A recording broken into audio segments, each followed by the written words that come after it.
see Cauldron Lake. I thought I could make out the spot where the island and the cabin had been. There was a light near it. It had to be a boat.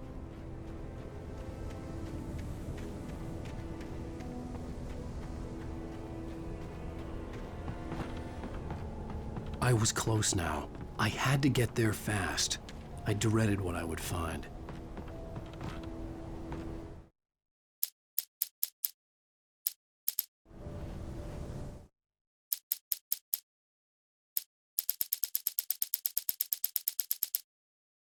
Mr. Randolph liked Rose. That little smile she had. How she was still sweet when life had tried so hard to make her bitter. It wasn't any of his business what she did in her trailer. But those strangers, the writer and his smart-ass sidekick, looked like trouble. And they'd been in there for hours, way past her normal bedtime. He reached for the phone and called the sheriff's station.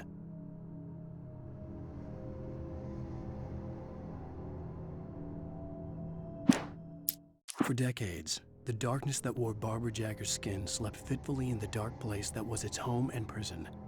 It was hungry and in pain.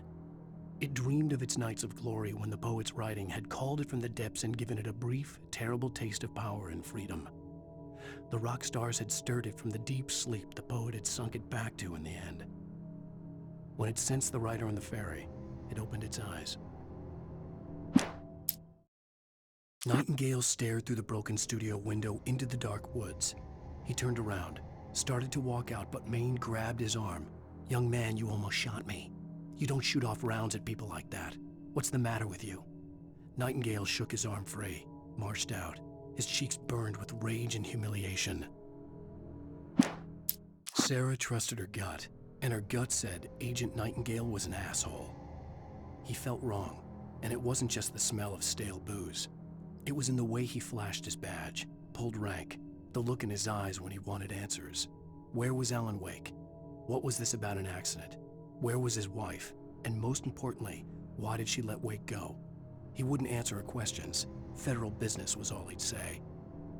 The pipe wrenched itself loose from the bridge's steel framework. Wrapped in darkness, it floated in midair, twitching. For a moment, I didn't understand what I was looking at. The heavy object lurched at me with impossible force. I threw myself out of the way, but just barely. When I turned my flashlight on it, it shook in a dark rage before it flew at me again. The darkness surged towards me. I slammed the door shut right in his smug face. He pleaded for me to open the door. True to form, the asshole actually thought I would obey. I had no sympathy left, no guilt either, not for him. I took a moment to savor the scream. I bet I had a smile on my face. It was all that I had time for. The dark presence was inside the lodge with me.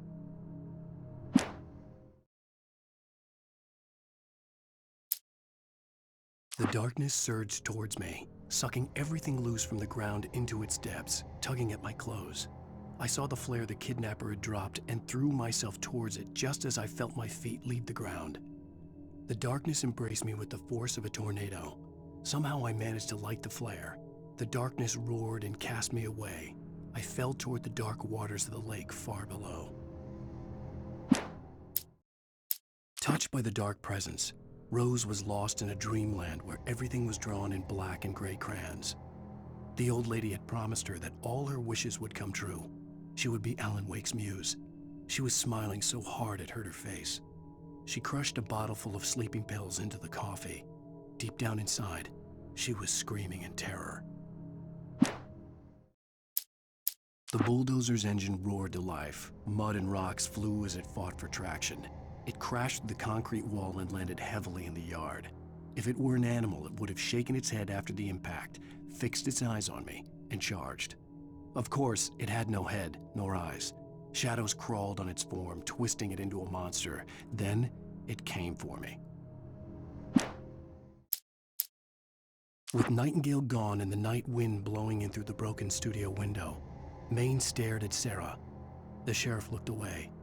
Maine's voice shook with barely controlled anger. "That boy's doing more drinking than thinking. I hope you know what you're doing, Sarah. He's got a sickness in his eyes.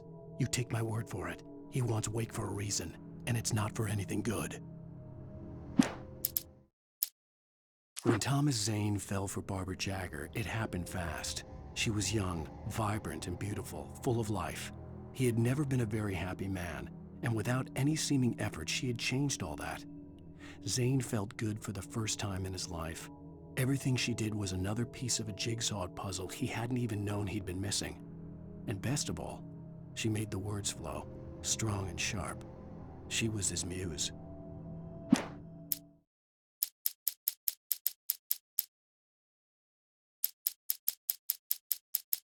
Some of the taken retained echoes of their former selves, but these were just the nerve twitches of a dead thing. Nothing remained but a shell covered and filled with darkness. In most cases, these puppets were enough for the purposes of the dark presence. But for anything more elaborate, as with the writer, it was different. It needed his mind. And so rather than taking him over completely, it merely touched him. I stared through the bars of the jail cell. Barry stood behind me, swaying on his feet, looking as ill as I felt. Agent Nightingale stood on the other side of the bars with Sheriff Breaker. Nightingale had a stack of manuscript pages in his hand. He seemed unhinged as he gloated. "Well, I've got you now, Raymond Chandler. It's all here, all the evidence, including conspiracy to murder a federal agent." Things were never as simple in real life as in fiction. I had lost count of the times I had wished there'd be a clear reason for my writer's block. Something to fight, something to lash out on. There wasn't. I was filled with doubt. I was nothing like the hero in my books. Alex Casey had gone through his life with single-minded determination, never wavering from his goal. Even now, I was angry at myself, angry at Alice, angry at Barry. I was fumbling and I had no plan. Even behind the closed doors and curtains of his grimy room at the Majestic, the local motel, Nightingale could feel the locals' eyes on him, the unrelenting pressure of their judgment. He forced it out of his mind. For all he knew, they could all be under Wake's spell already. You do what you have to do to get the job done. He took comfort from the bottle in his hand. Please, he thought, just let me get through this. Maud had checked all of Stucky's rental cabins. There had been no sign of the Wakes. It was dark when he'd found their car parked at the end of the road by Cauldron Lake. It made no sense. They must have taken a wrong turn, but there was no sign of them, and the car had been there for hours already. Frustrated, Mott stood on the rotten ruin of the footbridge that had once led to Diver's Isle before it sank beneath the waves years ago. The boss wouldn't be happy. I tried to hold on to Alice, but her form melted away. I was losing control. Dr. Hartman stood in her place. I wanted to hit him, but my arms were jelly. He smiled. It was a reassuring smile, and I hated him for it. "I had to give you a sedative. Don't fight it. You went through another rough period. Right now, it's very important that you stay calm. We don't want you to have another episode. You're a patient at my clinic. Have been for a while now." For Mott, spying on the writer on the ferry had been a disappointment. His boss had made Wake out to be something special, but Mott hadn't been impressed. He'd gotten a good long look at the wife, though, and he liked what he saw. Mott had fantasized about goading Wake into a fight, but it hadn't happened. Still, he'd get his chance to see if the writer had anything in him. He'd been promised as much. The hunters were big, thick-set men, confident and at home in the woods. They were feeling good, running on beer, ghost stories, and camaraderie late into the night. It did them no good, as they were taken by the dark presence, sucked deep into a darkness far worse than any ghost story they ever told or heard.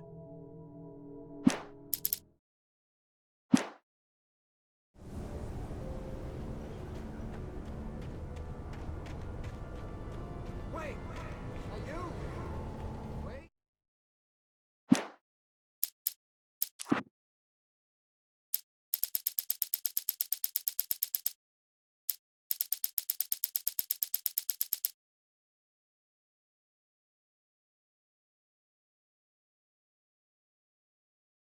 It's true what they say about the fall and the sudden stop at the end. I'd lain here in the snow while the lurid chain of scenes that had led me here kept playing in my head. A rerun of my own private snuff movie. A memory of my corpse. Alone at my own wake.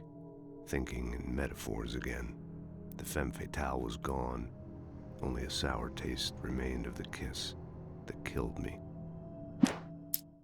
This was a late goodbye. 13 years after I'd gotten my revenge, it had finally caught up with me. It had been a long time to bear the pain. My blood painted the snow red. A gruesome slushy dissolved all the scattered painkillers and leisurely dripped down to the sewer, mingling with the bile of the city, becoming one with it. I can see them now, my wife and my baby. Honey, I'm home. In spite of its human mask, to describe the dark presence as intelligent would have implied human qualities on something decidedly inhuman. Nonetheless, it found the one spot in the diner that was dark enough. Some light spilled into the corridor, ravaging it. But it took the pain. Horrible as it was, the writer would soon fix that. He would be coming to the one place where it still had power. The kidnapper fired his gun one last time, and the shadow vanished into the darkness it had come from. See? Nothing to it, Wake. The thought of Alice in his hands was revolting. We stood on the wooden platform of Lover's Peak, the waterfall on the mountain behind us, the lights of the radio mast blinking red in the heights above. I fought with the urge to take a swing, force myself to speak. Let's cut the act now. Where's my wife? Alice looked through the viewfinder, lining up the shot. Cauldron Lake was breathtaking. Something caught her eye, a figure standing in the shadows behind the cabin, like a thin woman in a black dress. She lowered the camera and looked again. No one there, just a collection of bushes that looked vaguely human-shaped. She shook her head and laughed. Barry had never gotten along with Alice, but he knew Alan loved her with an almost frightening intensity. And now something had happened to Alice. And here was Al armed with a gun and saying things people got put in padded cells for. It was as if his friend had experienced a massive psychotic episode and was now totally disconnected from reality. It scared the shit out of Barry.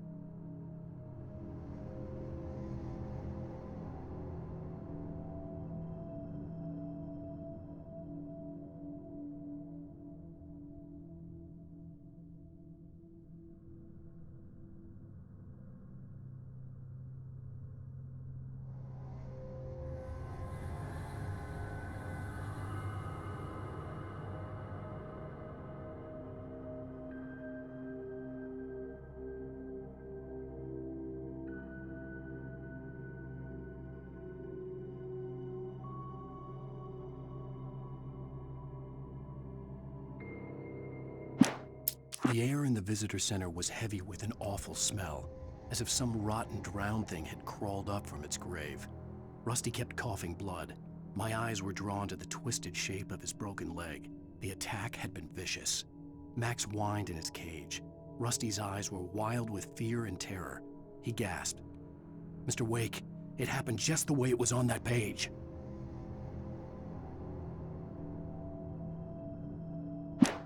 The visitor center was sturdy, but the impact turned the front of the building into splinters. Rusty was thrown across the lobby like a rag doll and hit the far wall hard. It didn't hurt until he tried to move and saw his leg bend the wrong way, felt the broken rib stabbing him on the inside. Rusty howled in pain and fear, suddenly afraid to die alone. At the last instant, I changed direction and threw myself down. The axe splintered the trunk of a tree. I stumbled into the pool of bright light. My lungs burned. I was too exhausted to move. I tensed as I waited for the killing blow, but it never came. I raised my head. Nothing moved in the darkness beyond. For the moment, bathed in the cold light, I was safe. In that last instant of consciousness, Rusty thought about Rose. He was older than she was. Rose was barely out of her teens, but she made him feel young and forget what a train wreck his long-dead marriage had been. He still wore the ring. He'd been waiting for her to tell him to take it off. Now she never would.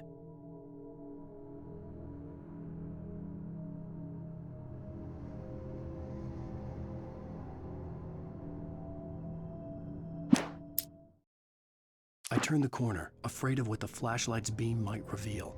Suddenly, A roughly painted symbol of a torch glowed in the light. Behind it, hidden by a rock, sat a battered metal trunk. It was here for a reason, packed with supplies, batteries, flares, ammo, things you need to make it through the darkness of the night. Something left behind by someone who knew what I knew, and more.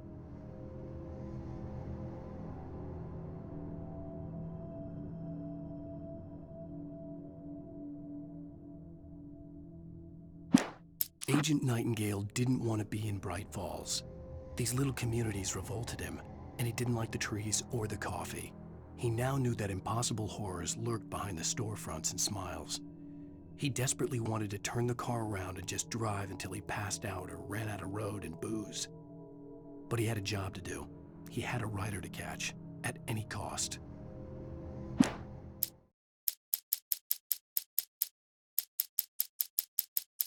On more than one occasion, Alice had tried to explain to me how it felt to be afraid of the dark. To her, darkness wasn't simply the absence of light, but something more tangible than that. It was something you could touch and feel. Worse than that, it was something with a mind of its own, something malicious and malign. For her, things changed when they were wrapped in darkness. They turned into something else, something foreign, and nothing was safe or innocent anymore. I'd never really understood what she meant, until now. The night had been one desperate situation after another. I was exhausted, and my body felt as though it had been chewed up and spat out. The flashlight was heavy in my hand, and each pull of the trigger sent a painful shock up my arm. But I was finally out of the woods, and things were looking up. That's when I heard the chainsaw. When Barry saw the darkness attack the visitor center, it made him a believer. The men Al said he'd shot, they hadn't been just locals on crank. Somehow the world had changed, like the channel had been switched without warning. You think you're watching a sitcom, and you're really watching a horror show. When the birds started attacking the cabin, Barry wasn't surprised, just terrified. The FBI agent's command froze me in place. I considered surrender. It was all falling apart anyway. I could give in, let someone else deal with it, but it felt all wrong. Call it instinct, his posture, the way he held the gun. He was no friend. Shots ringing in my ears, I leaped for the hole in the fence and stumbled into the darkness beyond.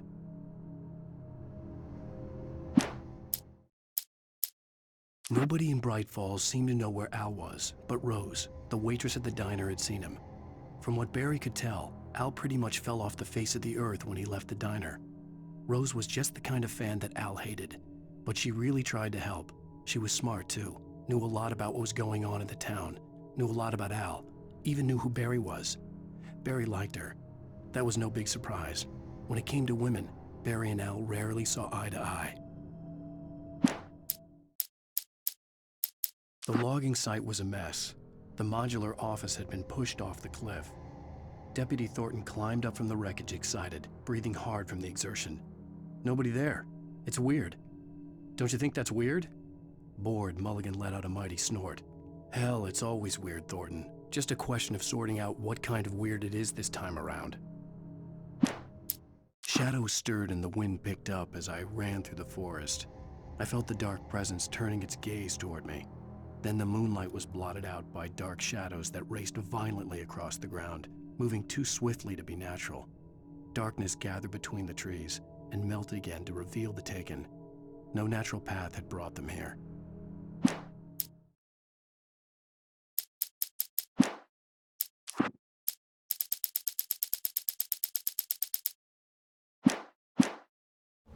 Hey, I'm here! I'm coming! No! Get away! Sorry. Please, wait! The boss didn't know who he was messing with. I didn't know. I swear, I didn't know. We don't have a wife. We don't know where she is. She's probably drowned. We just said we had her to make a play ball. You see? They got him writing for us. Please! Please! Oh. I'm sorry! Please don't hurt me! Ah! Ah!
Alan Wake.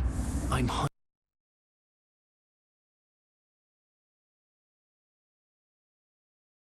by the law. Sheriff, Wake's running. I'm giving chase. Are you seriously telling me that writer just took out my deputies? A thriller I supposedly wrote is coming true. The genre of the story seems to be shifting. It's turning into a horror story. I was told that Alice had been kidnapped, but that was a lie. We don't have his wife. We don't know where she is. Her purported kidnapper was eaten up by the dark presence before it attacked me.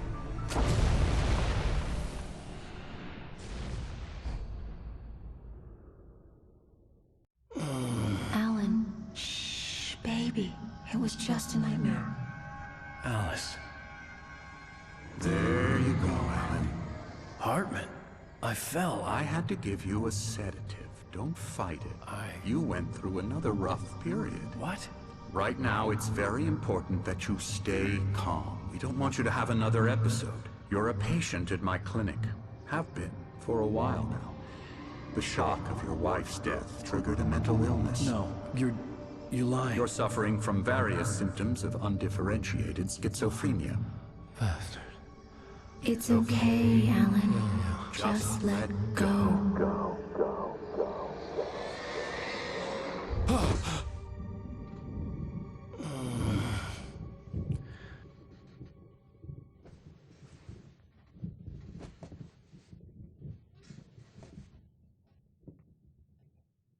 I felt groggy. Whatever Hartman had bumped in me was making me numb. I felt like this was happening to someone else. Someone I was watching on television. I couldn't think. Couldn't focus.